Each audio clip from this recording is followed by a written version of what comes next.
It's going to sound like an exceptionally boring topic, but it's actually something that has helped me drastically, is how we structure our to-do lists and how we prioritize what is actually that we need doing. So we like to do it on one of these, in fact, I don't even know what they're called, X diagram things. And there's really kind of two things that it comes down to. Impact, which actually technically should be this way around. So like you've got impact up that way, to the mid. So wonky, here impact and time. So what you're aiming for is stuff on your to-do list to be in the low time, high impact. So like this kind of section. Now, obviously, further into this corner, the better, which is like more impact and less time. And because you've only got so much time, especially when you start off as an entrepreneur, like in general, you've only got so much time to do the things you want to do. So actually structuring in a way where you can really like sit down and work out, okay, how long is it going to roughly take me and how much of an impact is it going to have? Is kind of like one of the foundational things that I try and do. So when I'm looking at my to-do list, I'm like, yeah, how much of an impact is it going to have? And how much time is it going to take me? The other thing on here is you might have some things here which are like in this bottom corner. So it's like it takes you pretty much no time, has little impact. The only benefit with doing jobs like that is it gives you that boost to kind of like tick loads and loads and loads and loads of stuff off. So it's just like rattle through them, go. Brilliant. But you've got to think about kind of what you're trying to achieve. You very, very rarely you're going to want to do something that's really high. So it's just to do this thing here. But like low impact, high time, there's literally no point in doing it.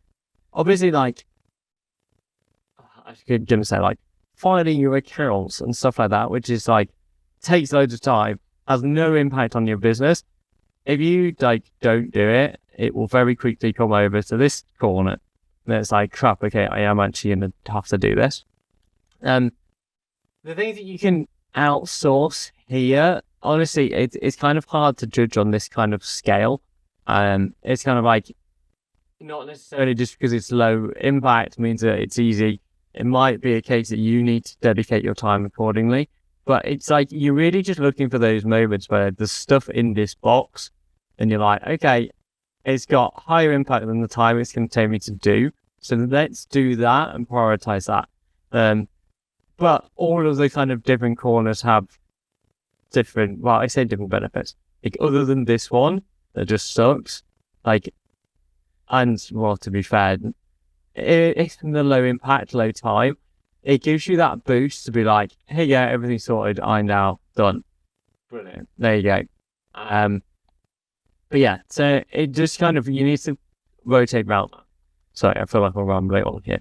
The other thing that I like to do is with my to-do lists, I will, let me draw this and see if you can work out what I'm trying to do. How do I draw? We're not going to draw. So what I do is all of my to-do lists, I start with a circle. And what I'm doing with this circle, instead of having a bullet point, in fact, I have it right here. Instead of having like a little bullet point, I have a big circle, which then I can put down like, okay, number one a thing on my to-do list today is do accounts. It is actually on my to-do list. I might have, say, what else do I have to do today? I need to do a loom for a client. I've got to review the closers calls.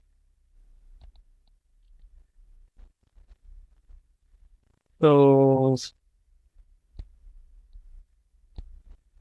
that's my to-do list for today.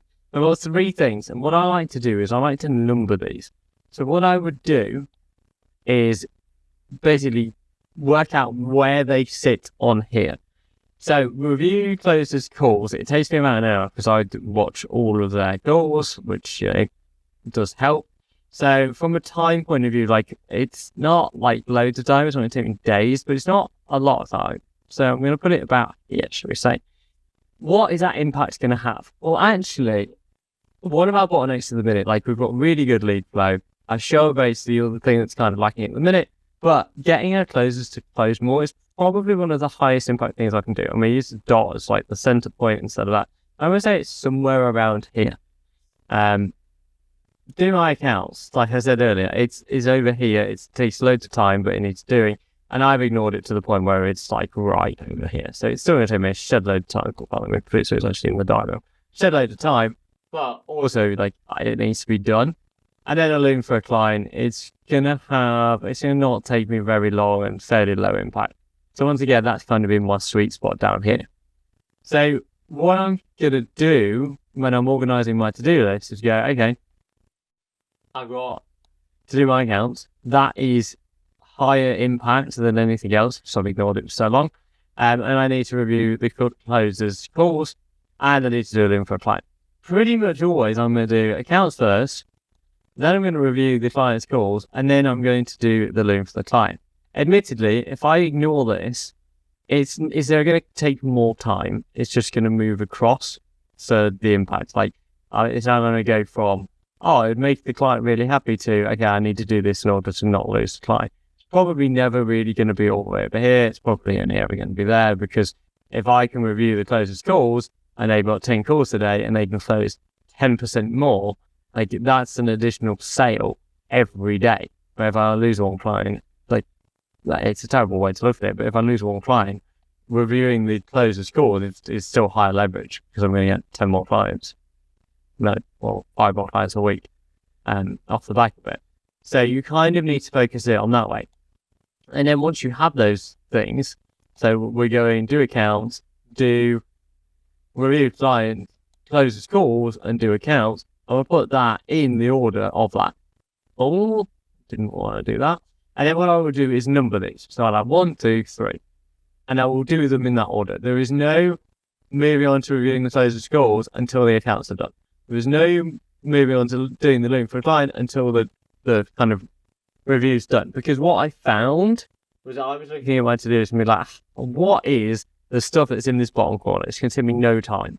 Regardless of the impact, which is like, this is going to take me no time to do, I can ignore these bigger things. And if you actually look, it's the 2 time-consuming things that I actually need to do.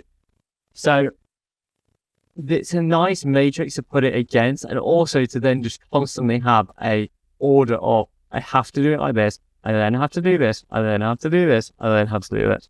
It's that simple. It's just like, go through the processes, do the things you need to do, and that's kind of it.